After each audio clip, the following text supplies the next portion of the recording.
जयपुर की गुलाबी फिजाओं में जब पारंपरिक धुनें गूंजती है, युवा थिरकते हैं और संस्कृति रैंप पर उतरती है तो समझ लीजिए कुछ खास होने जा रहा है। और ऐसा ही कुछ हुआ जयपुर एयरपोर्ट टर्मिनल 2 परिसर में आयोजित राजस्थान रनवे फेस्टिवल में, जहां जयपुर में कला, परंपरा और आधुनिकता का एक अद्भुत संगम दिखा। कार्यक्रम में 500 से अधिक युवाओं ने हिस्सा लिया और अपनी ऊर्जा, उत्साह और संस्कृति प्रेम से इस शाम को यादगार बना दिया। फेस्टिवल की शोभा बढ़ाई खास प्रस्तुतियों ने, किरदार बैंड की धुनों ने जहां श्रोताओं को भाव विभोर किया, वहीं डीजे देव ने अपनी बीट से युवाओं को झूमने पर मजबूर कर दिया। जश्न ब्रांड के साड़ी कलेक्शन ने पारंपरिक परिधानों की भव्यता को नए सिरे से परिभाषित किया। लेकिन इस फेस्टिवल में एक और चीज ने लोगों का ध्यान खींचा, मार्मिस्ट के वे अद्भुत हैंडीक्राफ्ट आइटम्स जो राजस्थानी संगमरमर यानी कि मार्बल से बने हुए थे। राजस्थान रनवे जो फेस्टिवल है उसके अंदर जो आपका कलेक्शन है वो किस थीम के ऊपर है?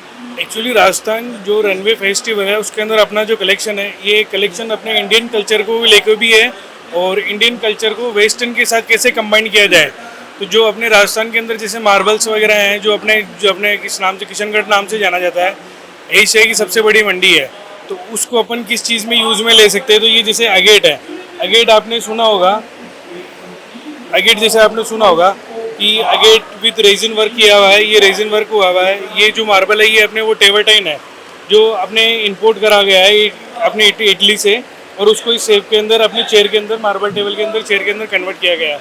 और मार्बल के अंदर बहुत सारे प्रोडक्ट्स बने हुए हैं लाइक ए बोटल्स। ये बोतल लाइट वेट भी है, इसके अंदर आप पानी भी भर सकते हैं, यूज़ भी कर सकते हैं। और हम एक्चुअली क्या बेसिकली ये अपने फाउंटेन्स में, टेम्पल कंस्ट्रक्शंस में, सेंटर टेबल्स में एंड होम डेकोरेशंस में डील्स करते हैं। इन कलाकृतियों ने न सिर्फ सौंदर्य का भाव जागृत किया बल्कि राजस्थान के पारंपरिक शिल्पकारों को नई प्रेरणा भी थी। मुख्य अतिथि सांसद मंजू शर्मा ने अपने संबोधन में कहा कि इस तरह के आयोजन यह दिखाते हैं कि भारत का युवा अपने संस्कृति से न सिर्फ जुड़ा है बल्कि उसे आगे भी ले जाना चाहता है। उन्होंने प्रधानमंत्री नरेंद्र मोदी की सांस्कृतिक नीति का जिक्र करते हुए कहा कि आज भारतीय संस्कृति को विश्व मानचित्र पर विशेष पहचान मिल रही है। विशिष्ट अतिथि मान फाउंडेशन के चेयरमैन डॉक्टर मनीषा सिंह ने युवाओं को उनकी जड़ों से जुड़ने की प्रेरणा दी। उन्होंने कहा, परंपरा में ही नवाचार की असली शक्ति छिपी होती है। उन्होंने युवाओं से आग्रह किया कि वे आधुनिकता के साथ अपनी संस्कृति को भी साथ लेकर चले। फेस्टिवल में पारंपरिक हैंडीक्राफ्ट, मिट्टी शिल्प, पेंटिंग और मार्बल आर्ट्स के स्टॉल्स ने लोक कला को जीवंत किया और युवाओं को लोक कलाकारों से प्रत्यक्ष जुड़ने का अवसर दिया। हम लोग हमारे राजस्थान की जो छुपे हुए आर्टिस्ट हैं जिनको प्लेटफॉर्म नहीं मिल पाया, या जो हमारी संस्कृति और आर्ट जो धूमिल हो रही है दिन पे दिन, उस आर्ट और संस्कृति को वापस जिंदा करने के लिए हमारा एक प्रयास है। क्योंकि चुनौतियां बहुत है, जैसे लोगों को पूरे राजस्थान से संजो के जयपुर में लेके आना, एयरपोर्ट जैसे सेंसिटिव जगह पे इवेंट को करना, वहाँ परमिशंस वगैरह वर्कआउट करना, फिर यहाँ पर सारी सिक्योरिटी मैनेज करना कि कोई उटपटांग आदमी नहीं आ जाए। तो बाकी चुनौतियां नहीं, वो एक अपना प्रयास है, तो उसमें सारे एफर्ट्स लगा के सब लोगों के सहयोग से सब काम हो गया। और अब ये हमारा एक आयोजन चल रहा है जिसमें अभी मौसम भी थोड़ी सी बाधा है, पर ओवरऑल प्रोग्राम चल रहा है हमारा बढ़िया। तो इस तरह के जो इवेंट्स होते रहते हैं, लोकल इवेंट रहते हैं, तो क्या लगता है जो लोकल टैलेंट है उनको आगे बढ़ने का मौका मिलता है? बेसिकली ये इवेंट हमको यही करने चाहिए। मेरे को ये इवेंट करने का जो प्रेरणा स्रोत था मेरा, वो हनी सिंह का शो था जयपुर में, जहाँ हजारों की तादाद में पब्लिक थी, रोड जैम हो रहे थे।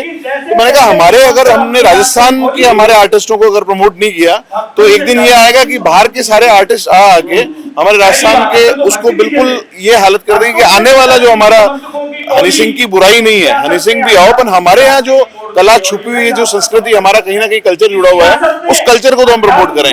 क्योंकि आप ये देखिएगा राजस्थान की चीज एक सबसे इकलौती एक ऐसी हमारी आर्ट और कल्चर है जो हमारे कहीं ना कहीं हमारे हिस्ट्री को भी दर्शाता है और हमारे पुराने रिवाजों को और त्योहारों को भी दर्शाता है। हमारे हर चीज का एक कारण है। जैसे अगर आप घूमर करोगे तो घूमर का एक कारण है, आखा तीज बनेगी तो आखा तीज का एक रीजन है।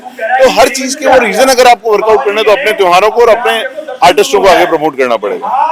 अभी आप जो स्टॉल्स देख रहे हैं उनके अंदर आपको सबसे ज्यादा क्या पसंद आया है?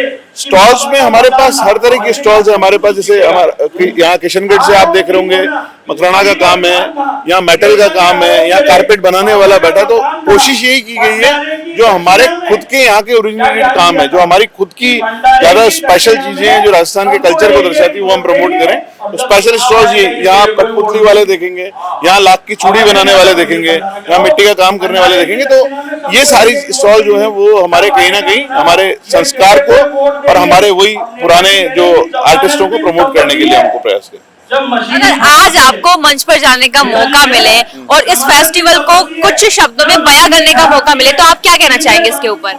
मैं ये कहना चाहूंगा ये फेस्टिवल नहीं, ये एक प्रयास है जो राजस्थान की पुरानी भूली हुई और बिखरी हुई जो सारी कला और संस्कृति है उसको एकजुट किया है, ये एक प्रयास है। तो दोस्तों, जयपुर का यह फेस्टिवल केवल एक फैशन शो नहीं था, यह था युवाओं को अपने संस्कारों से एक जीवंत संवाद। राजस्थान की मिट्टी से निकली कला, संगीत और परंपरा का यह उत्सव दिखा गया कि नई पीढ़ी न केवल सपने देख रही है बल्कि अपनी जड़ों को थाम कर उड़ाने भी भर रही है।